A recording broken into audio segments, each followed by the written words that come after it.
Okay, we're good.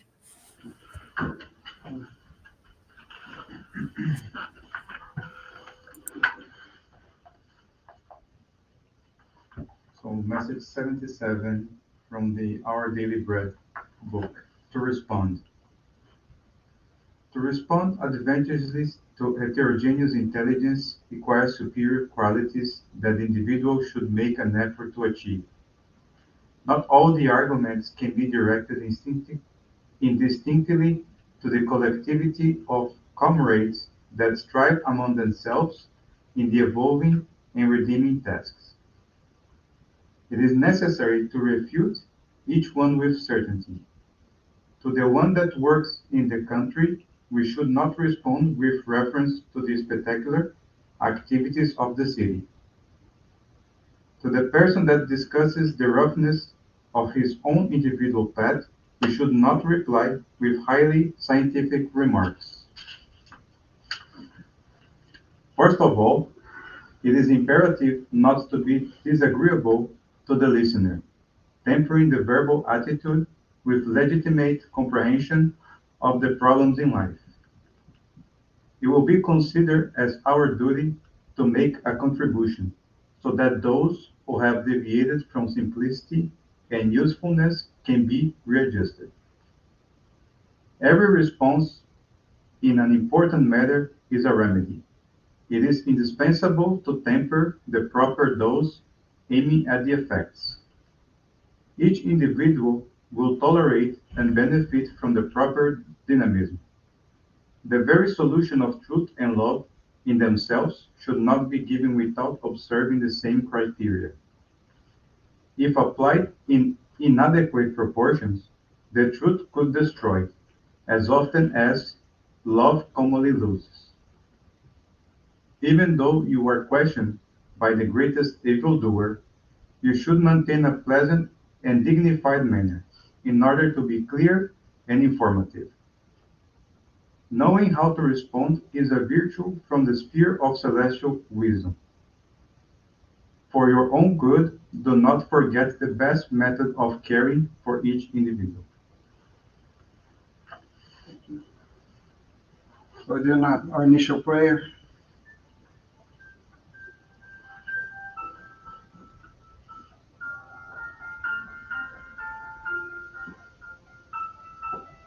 Dear God, we thank you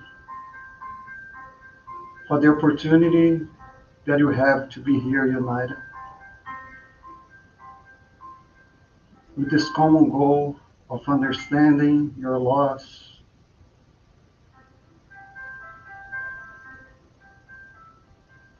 We thank you for the opportunity to be here, reincarnated in this planet at this very moment, and having the opportunity to know about the Spiritism that brings us so much light and a solid path that we can walk on.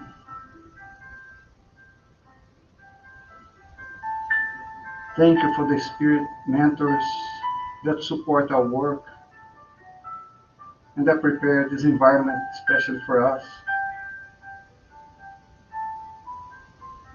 that we may seek sympathy with our beloved friends, feeling this ray of light that falls upon us, that we may be able to absorb the teachings of tonight. And as we go, that we may take this with us in our life. We thank you, Jesus, for your example of simplicity and unconditional love. We ask that we learn just a little bit of what you brought here to us, that can help humanity progress that we may be active members in the transformation of this planet.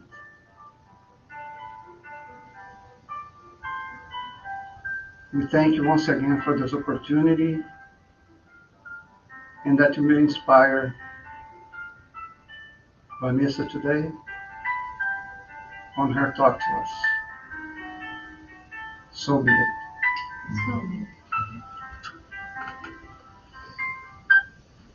All right. Thank you. So today we have a special guest here in our Spiritist Center. And we are our very first guest speaker, and Vanessa. So Vanessa is from, for those who don't know, she's from the Spirit Society of Virginia and also from Washington, D.C. And this is being broadcast on Kardec Radio, also that's hosted in the Spirit Society of Virginia. And we're very thankful because we also, in 3 weeks, will be completing 1 year that our group started. And Vanessa has been helping us, guiding us in the structure of our group. So we're very thankful to her, very happy to have her here today. So Vanessa, the floor is all yours. I'm so happy to see you all, to meet you all, and for every effort in the good, coming to a year, a lot of hard work, a lot of persistence, and congratulations to Leandro and to everybody who has been side by side in this journey. We are going to talk about a topic that is probably very foundational for us when we decide to join in. Before I share some slides, I want to share something with you that may be very common amongst us, especially to us who are immigrants. Even if we became American citizens, we came from another country, and then we came here for whatever reason, and we end up in a Spiritist center committing with this Spiritist cause to levels we didn't imagine. It's very common. And many people ask me, but why? Why does this happen in this way? Because we don't remember the plan. Right? Certainly, we do not end up being together in a Spiritist center by chance. There are reasons. We were attracted, gravitated to one another for a specific cause. And I'll give you a reference. In the book Renunciation by Emmanuel through Chico Xavier, you know the novels, 2,000 years ago, 50 years later, Hail Christ, and then Renunciation. Renunciation is very important to us who are here in the United States because it talks about the first waves of migrants from Europe to the Americas, especially to North America, and especially to the United States. So we come to know through Emmanuel that some people who came here were connected to him as Father Damien back in Spain and France. And then the people who were connected to Ireland and Spain, France, and some people who came to the United States. And now we're here centuries later. That was in the book in 1662. And then now we are 2023, and we are again connected to Emmanuel, to all the ones connected to the Spiritist cause in 2 realms. And sometimes we wonder, what are we doing here? I mean, it seems just a once a week thing. And when you least realize, it becomes our priority. It changes our lives, though nobody's going to tell us you have to do it. It's a choice that we make. In the last 25 years, I've seen people coming, going, committing, and leaving the commitment aside. And we observe that what we miss the most, not the studies, because we spiritists, we love studying, we love reading, we love studying. But one time, as Jesus said to Nicodemus, it's not enough to know. You need to feel it. So you and I are being invited to feel what we're reading. And to feel it, it's not about, I remember once asking Mentor Joseph, is it about rubbing the book in our hearts? No, it's about really absorbing the message and transforming ourselves. We know that we reincarnate for profound transformations. We're supposed to transform ourselves. Though many people are afraid because they think they won't know who they are any longer. It's so interesting. I see this as a psychologist that people often cling to their limitations, thinking that that is their identity. And then they cling to their difficulties, their limitations, even their vices, thinking, this is who I am, defining themselves by those vices, by those limitations. And we can't do this anymore. Because for us spiritists, that personality has to change. Our vices do not define us, even if we look at ourselves in the mirror and say, and ask ourselves, who am I? I'm not a depressed person. I'm not an anxious person. I am a child of God. And I need to go to this essence and bring it out in order to fulfill God's will. Now I'm going to share a few slides because I think it's going to help us. Let me share here. Leandro, if by any chance the slides don't change, let me know, okay? Please, because I won't be able to see from here. So we want to focus today on this topic, feelings, the strength of the spirit and the Spiritist Center. When we go to science, can you see that I changed the slide? Can you say yes or no, please? Yes, we can. Thank you.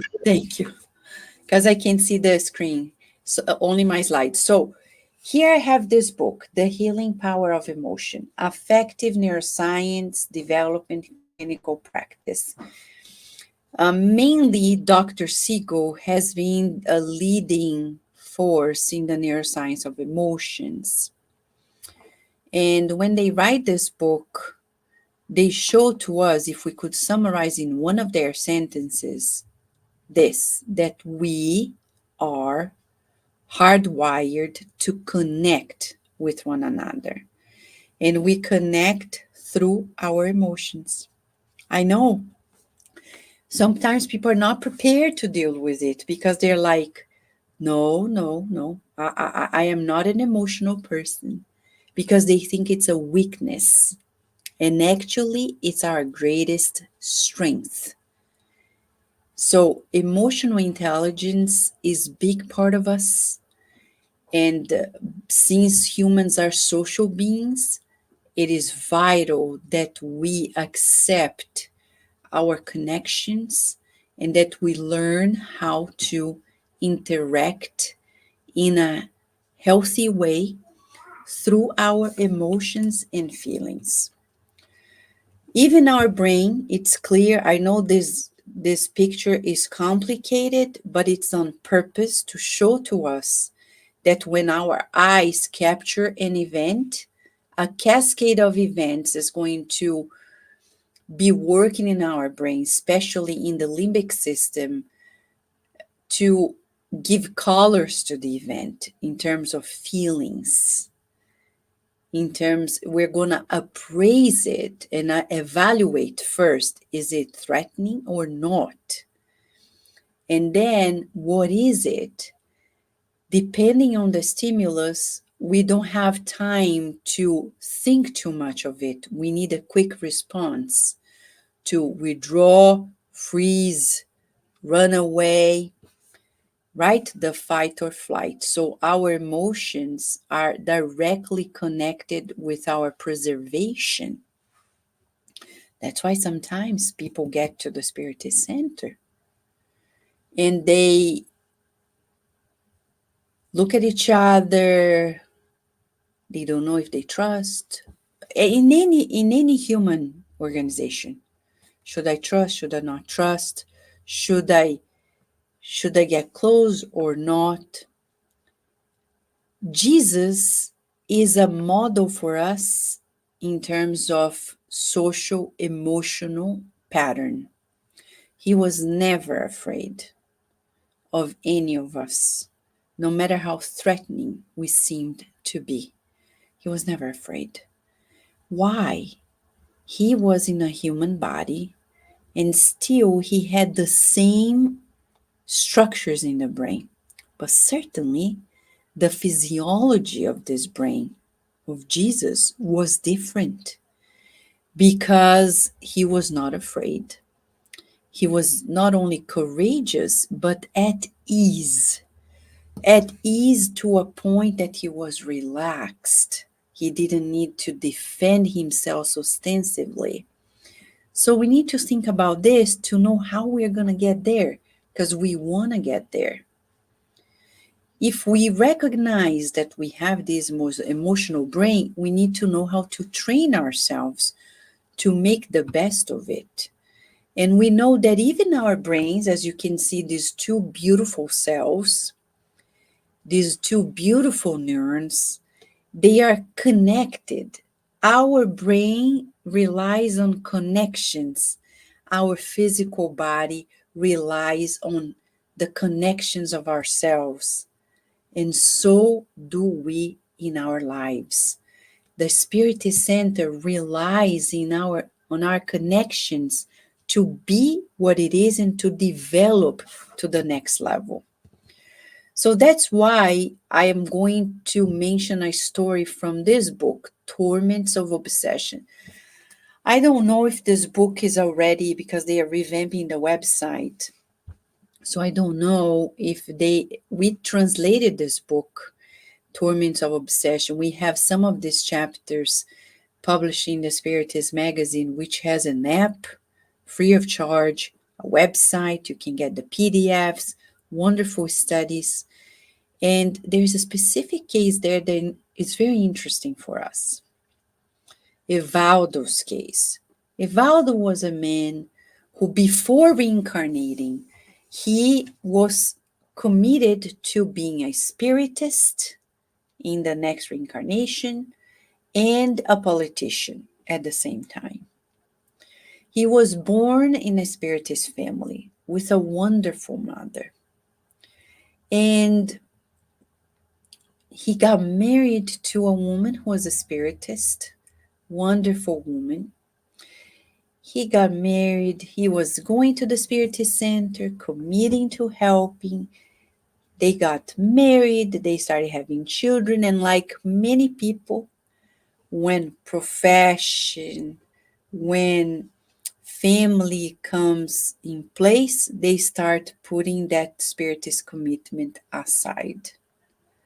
They say, oh, I can't be there because of my children. I can't be there because of my work. And it becomes a secondary thing, or tertiary, or just an occasional commitment, which is not a commitment.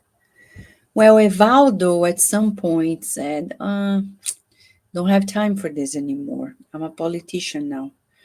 He kept expanding himself professionally till he started cheating on his wife. And when he did so, his wife got to know and was deeply hurt. She developed cancer, died of cancer. And then 2 years later, Evaldo died out of extreme guilt and depression. When he discarnated, after some years of suffering, he was rescued and brought to the Hope Hospital, which was put together by Professor Eurípides Barçanufo. And in this book, they describe the state in which they encountered Evaldo. Evaldo was encapsulated in a cocoon. And Manuel Filomeno de Miranda, who is describing it through Divaldo Franco, he is puzzled. He's like, what is this cocoon all about? I've never seen that in my life. And then the spirit doctor who is taking Evaldo to a surgery, he says, this is guilt. He's feeling so guilty that he's enveloping from his mind comes out this fluidic composition that envelops him and imprisons him in guilt. But it's time to get him out of this. So they are going to proceed with a surgery to stop. It's as if he's bleeding out of guilt, and to get him out of the cocoon, to start the healing process, preparing him for another reincarnation. Why am I saying this story? Because it's the story of many of us in the world. We commit and not commit. And we think everything else is more important. But remember, we have been doing this for many years. Like I said in the book Renunciation, there is the story of Pollux that reincarnates on earth and becomes Carlos Clenahan. He asked to be a priest, not get married, and learn emotional lessons. He failed. It's an important book to read. Why did he fail? Because when he incarnated, he wanted to do what everybody does. And it didn't work. It wasn't for him. He got very upset, as Alcyone says to him in the book Rebellious. And then he lost another reincarnation. So, like Carlos Clenahan and Evaldo, we need to know the risks of this reincarnation in order for us to prevent falling onto them and missing another reincarnation where potentially, especially for us who are here in the United States, who tend to be super focused in the easy life that we have, no matter how hard we work, it's kind of easy. You work, you get your money, you pay your bills, and you can grow quite fast financially, materially. But is that why we came here? Is that why we were some of the few who left Brazil to come to the United States? Is that the reason why? The only reason? To create material empires and then go back to the spiritual realm empty-handed because we cannot take it with us. The other day, I've come to know of somebody who used to be a spiritist and a helper. And this person had her birthday, and she posted X number of years in this life. and the same amount of countries that I visited in the world. It surprised me because in the spiritual realm, traveling to get to know countries doesn't take us anywhere. Nobody's going to say, oh, how many countries you traveled? 100. Oh, now you go to the highest sphere of the earth. No, no, no. It's vain. And many people are like that nowadays. If I travel, if I go places, if I know people, no, you are not going to evolve faster by traveling more, by earning more, by counting more titles, because no matter how many titles we have when we go to the other side, like André Luiz showed to us in the book No Solar, it doesn't take us anywhere. So, what is the instruction? If we go to the Gospel according to Spiritism, chapter 6, item 5, the instruction from the Spirit of Truth is clear. Spiritists, love one another. Hear the first commandment. And the second, instruct ourselves. But we tend to reverse it. We instruct ourselves, we instruct ourselves, we instruct ourselves. And where's the love? I don't know. Am I loving the people who I'm encountering without a hidden agenda? So let's talk about this. In this book that is not yet in English, Sentimento à Força do Espírito, by Alzira Bessa França Mui and Luciano Varanda, Alzira Mui is the great grandniece of Professor Lipes Barçanufo. And she's amazing. She's in charge of the school that Professor Lipes Barçanufo created.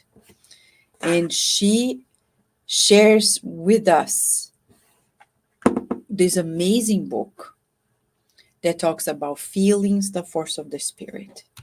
And I'm going to quote just a piece of two. Feeling is the force of the spirit. The spirit needs to renew its thoughts and its will in order to be able to externalize new and superior feelings, different from the previous ones.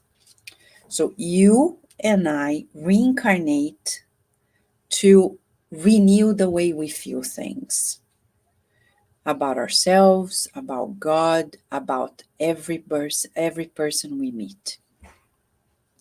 We need to feel in a different way. And I'm going to give you a very tangible example. Often we want to be loved. Who doesn't? If somebody raises their hand and say, oh, no, I don't, it's not true, right? We know it's not true. We all want to be loved. But the trick here is to love. That's why Jesus says, win friends, meaning go, give of yourself, get out there, help, instead of take, be served, be loved. Nobody's going to stop anybody from committing suicide by telling them, we love you. They're going to say, I know, but I don't love you. That's why I'm quitting. Because they are not blooming from within. The day we stop victimizing ourselves, the day we stop willing and wishing that the world pampers us, we're going to do great in life. We're going to become more resilient. We're going to endure more. We're going to be more tolerant, more understanding, and we're never going to give up on the right because of anything or anyone. In the book, In the Domains of, or in the Realms of Mediumship, Emmanuel, in the preface, shares with us, each individual emits specific rays and lives in the spiritual wave with which they identify according to their feelings. So it's all about how we feel. If we go to the book Thought and Life, Emmanuel is going to say, Feelings come first. So, what are the colors of my feelings? What are the texture? It's important to tell this to our children, to our teens, so they start reflecting on them. That feeling you have right now, give me a texture. Is it smooth or rough? That feeling that you have, is it a good perfume or is it yuck? So we need to think about it too, because we are going to be connected to people according to our feelings, not necessarily words. Even science shows it to us. That's why emotional body language is key for relationships. You don't need to say anything because our facial expression says it all. Our gesture, our posture, our body language in general, including tone of voice and silences, pauses. So, the first way is to ask, what is my true intention in this relationship? In the Spiritist Center, in my family, at work? Am I talking to my boss thinking of him like, when are you going to give me the promotion? Or am I going to be like Chico Xavier, who would look at the boss genuinely interested in being of help without expecting any reward? On the contrary, Chico Xavier was serving the Joviano family. So, what is my true intention? Because if I go, I know people who tell me, oh, I go to the Spiritist Center in the US because I miss Brazil, and there I find Brazilians. I understand that, but that's not the reason why we do this. Oh, I go there because I want to find somebody to get married. That's not the other reason we go there either. We go to the Spiritist Center for a very specific reason. It's to illuminate ourselves from within. I know you know of this, I'm not telling you anything new, but we're just together brainstorming together what we know to make sure that we can get the other points. Like Sueli Schubert talks in this book that is not in it in English, Dimensões Espirituais do Centro Espírita, Spiritual Dimensions of the Spiritist Center. She says, the Spiritist Center is the home that fosters legitimate fraternity where the edges of disagreements are ironed out and feelings of union are worked on. Very difficult. Why? Because we're different. How can we be united if we think differently? Well, that's the challenge. That's why Kardec, in 1861, wrote in the Medium's book in item 341. I think it's one of the most important items about a Spiritist Center. 341 of the Medium's book. He says, the most favorable conditions for a society that aspires to gain the sympathy of good spirits and to obtain good communications, avoiding bad ones, consists of the moral dispositions of participants. And then you may say, well, Vanessa, we're not doing mediumistic work. Who said so? Who said this study session here is not mediumistic? Who knows in a study session if I'm asking a question that is not even mine? Who says that I'm feeling things that are only mine, I'm not capturing the ones who are around?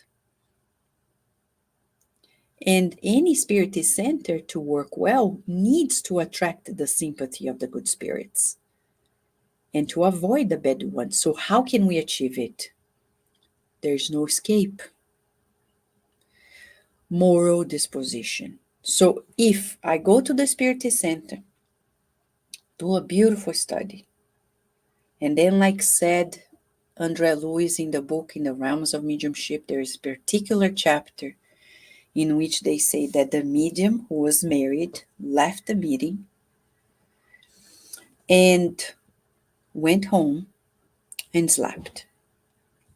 When the good spirits come to see him and take him to the spiritual realm so he can keep on learning and serving, they found him attached to two other spirits, feminine spirits, two women. Who were they? Two women whom he were flirting during the day. So then, how are we going to guarantee that this Spiritist Center is going to work well if the sum of us all does not attract the sympathy of the good spirits? Because the good spirits will have a lot of good plans, but they can't do it for us if we are not really in synchronicity with them. So Kardec explains to us that the first thing that we need, he lays out in items the conditions. He says, we need a perfect communion of views and feelings. I remember when I first read this, like many years ago, I said, Kardec, really? Perfect on earth? You know there is no perfect on earth. How do you achieve perfect communion of views and feelings? I didn't talk to Kardec, but it's as if I could hear him say, you know what I mean, Vanessa. We know what he means. What does he mean? The best we can. Of course, we think differently, but there is a certain point in which we converge to that commonality in which we want to cherish this school for the soul, which is the Spiritist Center, this temple for the spirit, this office of good works, this hospital for all of our wounds. Everybody wants this. We want to respect and be respected, to love, to do the good together, to be tolerant, to be patient. That is possible. He continues. These are other things that solidify the team in the Spiritist Center. We need to be reciprocal in our cordiality to one another. We can't be rough and tough. Come on, you forgot this? Oh, you always forget that. We don't say hi, we don't say bye. Our lives are so busy that we forget to think, and we expect people to look at us, to say hi, to notice us, but we don't do the same with others. So we need to give in order to guarantee this reciprocal cordiality. The absence of all feelings contrary to the true Christ conscious charity or the Christian charity, which is threefold, right? The true charity: benevolence towards everyone, understanding towards people's faults, and forgiveness of offenses. Anything that is contrary to that, gossip, for example, it's going to destroy the group. Oversensitivity. Humberto de Campos talks about it. It destroys the group. And a single desire to educate and improve ourselves through the teachings of the spirits and take advantage of their device.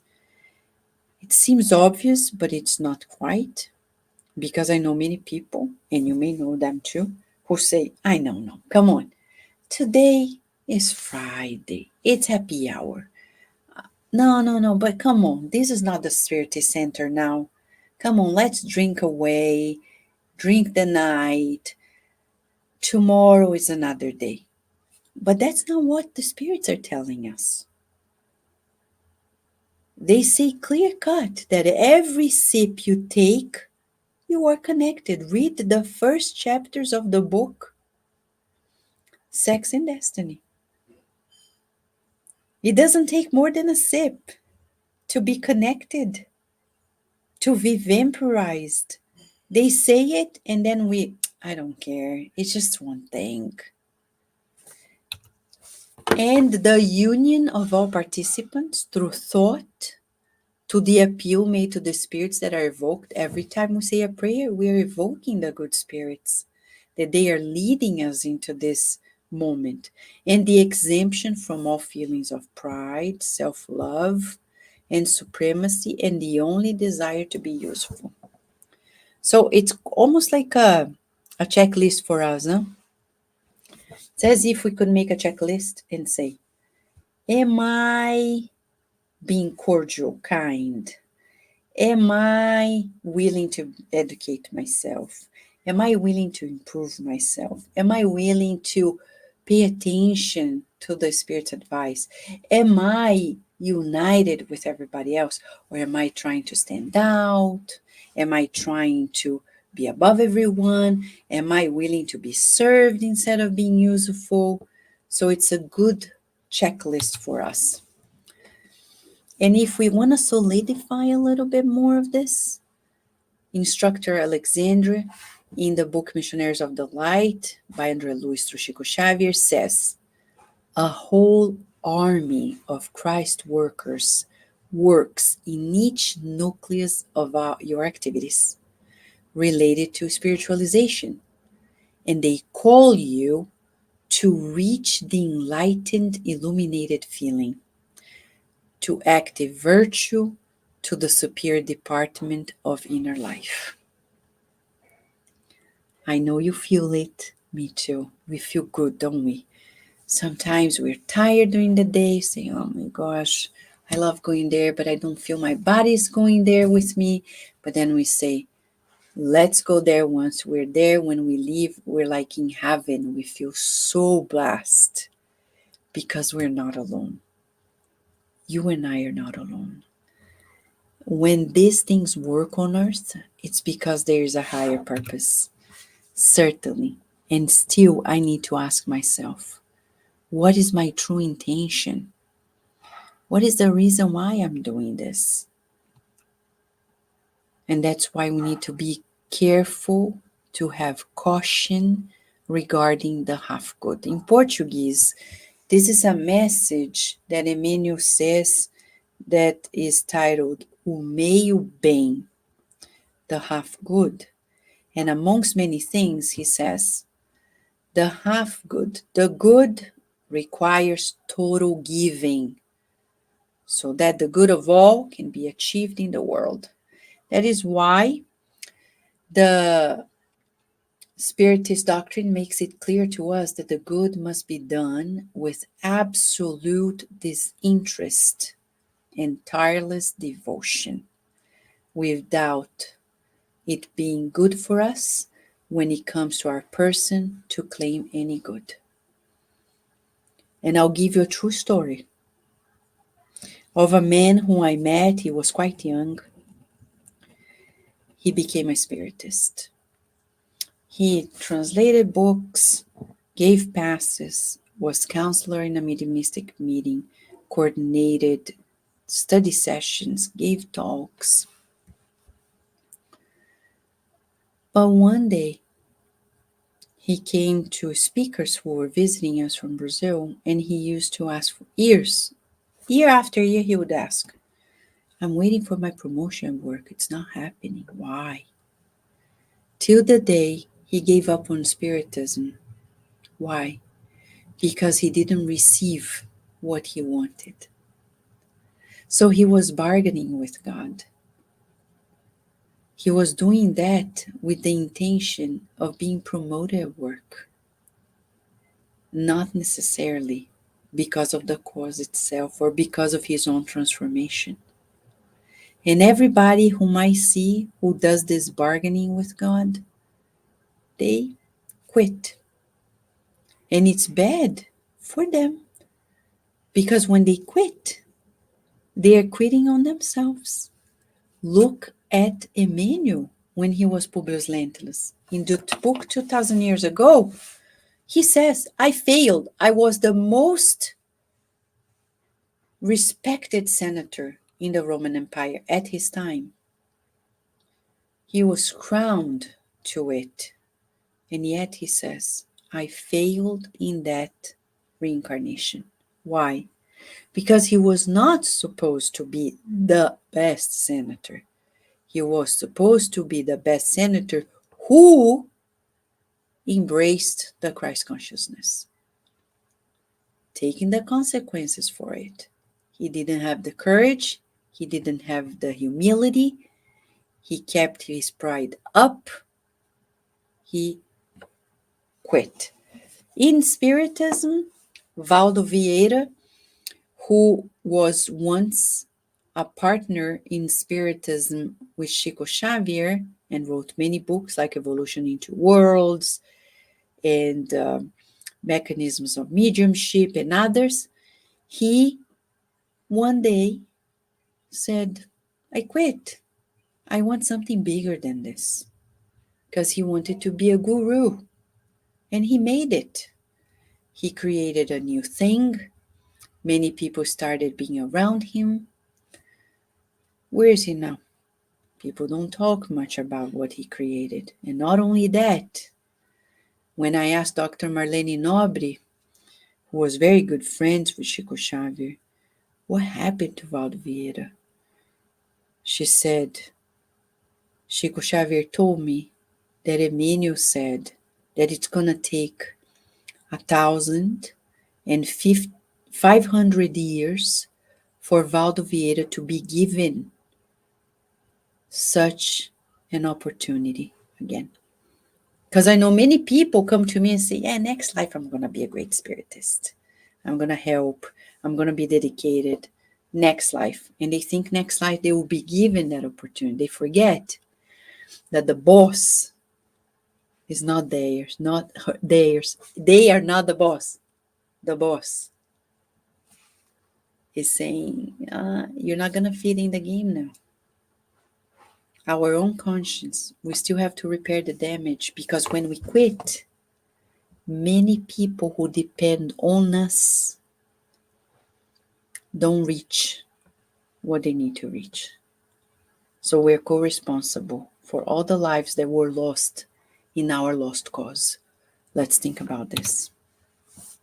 So what is our true intention? So that's why we need to go back to our feelings and ask and change, transform our feelings, say, yeah, my vanity, I like this thing. Well, but I'm going to change this. My pride, my ego, my jealousy, my oversensitivity, these torments, I will little by little change. And then I will change to the point that I will enjoy doing what we do just because, and I don't expect anything in return. I'm going to close with a message that Emmanuel brought through Chico Xavier that summarizes it all. And I'm going just to make sure that I share the sound. Hold on. The sound. Let me share the sound again. It's a beautiful message. Okay, it's already there. Okay. If you don't hear anything, let me know, please.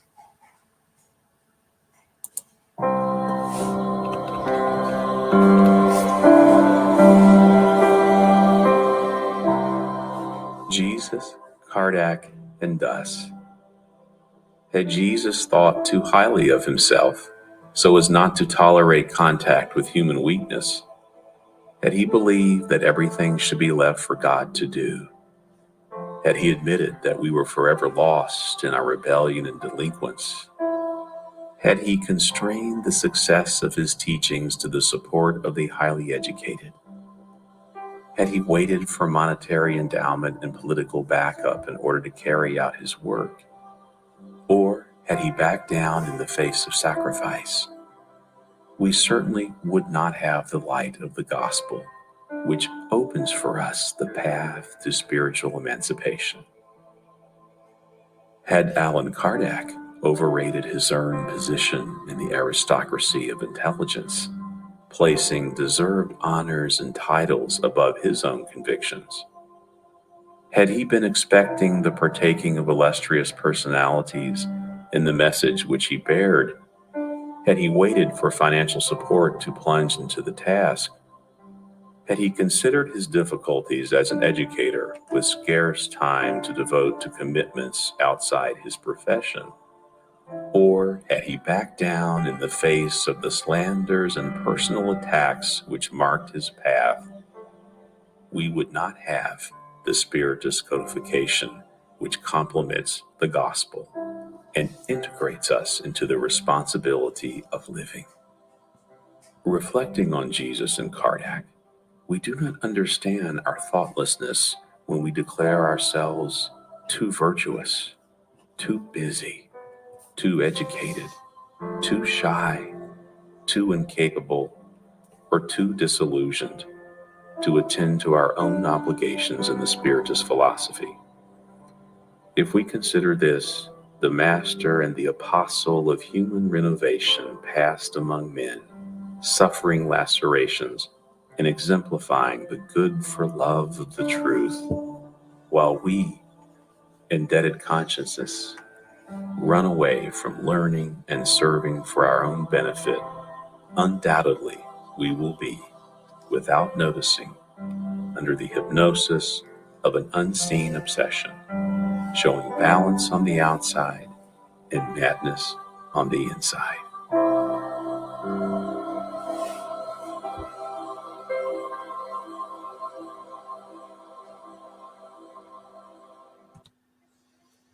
All right. So here we are. I don't know if you guys want to make a comment or ask a question. It's up to you, Leandro. Anybody have any question? Just want to thank for the very nice lecture. I think it's a good message for us to reflect upon, about our feelings, our intentions. So I really appreciate the talk tonight. Thank you. Yeah, Vanessa, I think a couple things that came to mind was when we talk about feelings, right? When you think about the kingdom of God, right, that Jesus mentions, and you understand that's inside of us, and that's connected to these feelings, right? And then I think that connects with what you said there. What's my intention? Because we got to be intentional about this change, right? We got to wake up and really be willing to transform ourselves. Otherwise, we're just going to live another day. So I think that's it's very important for us to be mindful of that. I agree. And I want to share, Leandro, that feeling-wise, Dr. Martin Salomon from Penn State University proves to us that it's worth investing on learning to be optimistic always. I know sometimes we talk about these topics in Spiritism and people feel like, oh, I don't think I can make it. I don't think I can prioritize it. I don't think I can change myself. But remember, being optimistic is all part of the good news. And though Dr. Martin Seligman is not talking about Jesus at all in his research, he proves to us that when people invest on being optimistic, because it's a learned ability, to be optimistic, something you learn. He has a book titled Learned Optimism. We become healthier when we change our train of thoughts and feelings and start cherishing it daily. And he proved to us that a good technique to foster greater optimism is to go to sleep, and every day before we shut down our eyes, we say, what are the 3 things that I am grateful for today? And either write or outline in your mind the things we're grateful for. And going to sleep in that high note, he says he observed in his research that it changes the person's disposition in life becoming more optimistic, and thus having greater mental health quality. And we're saying this because in the Spiritist group, we need to be optimistic because it's not ours. We're part of a greater thing than us.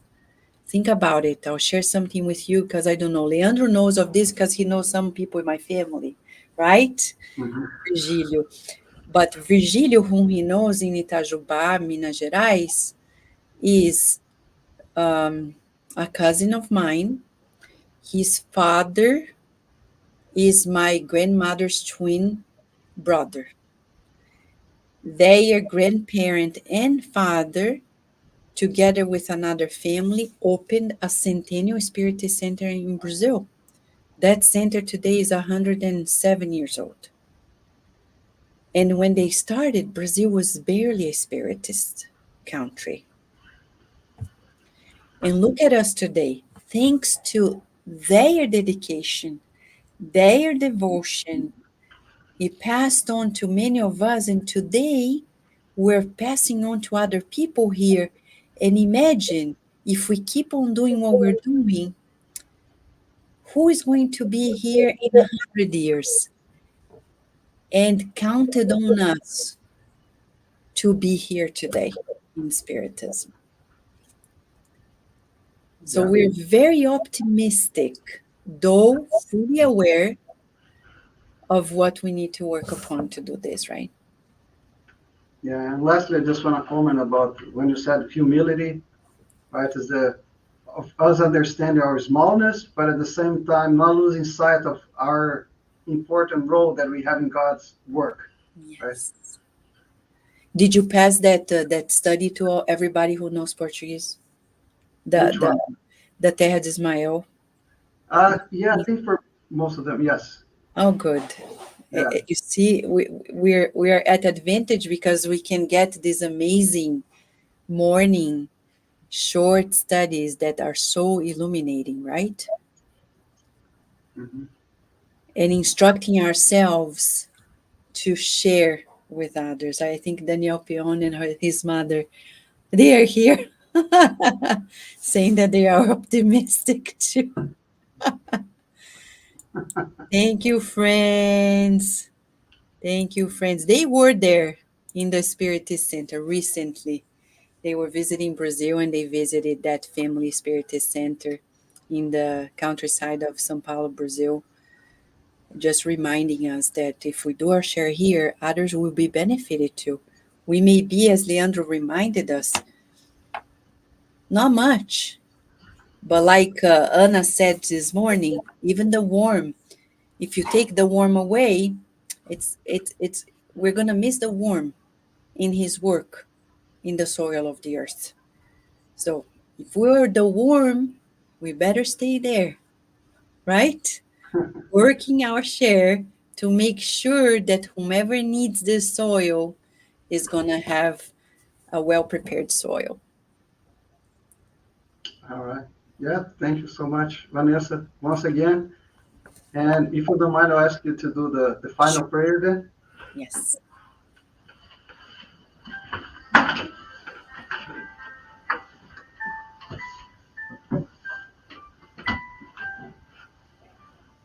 Dear Mother, Father God, thank you so much for the gift of our togetherness.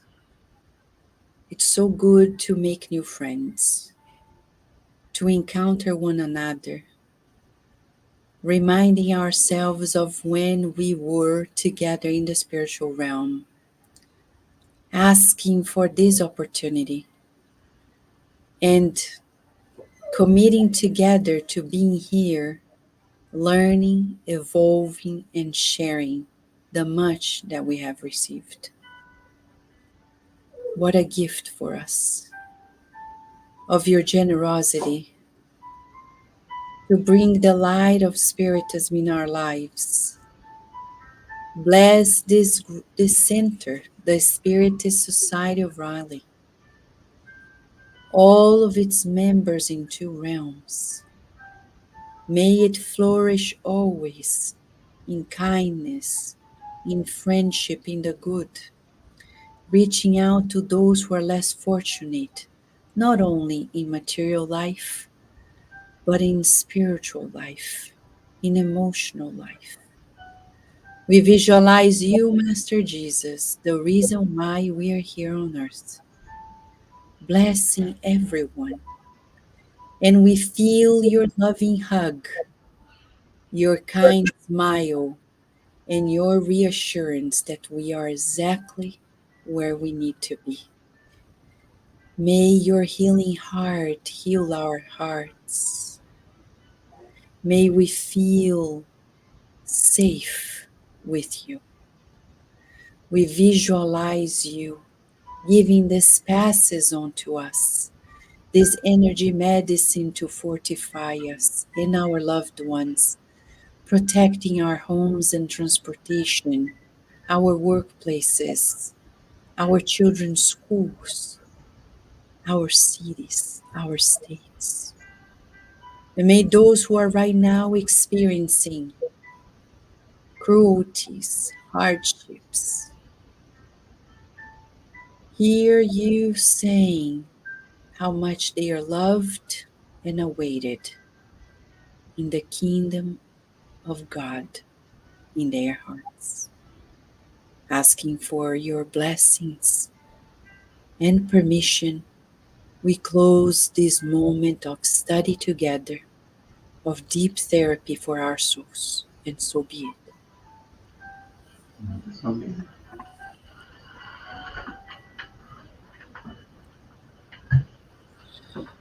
Okay. You want me to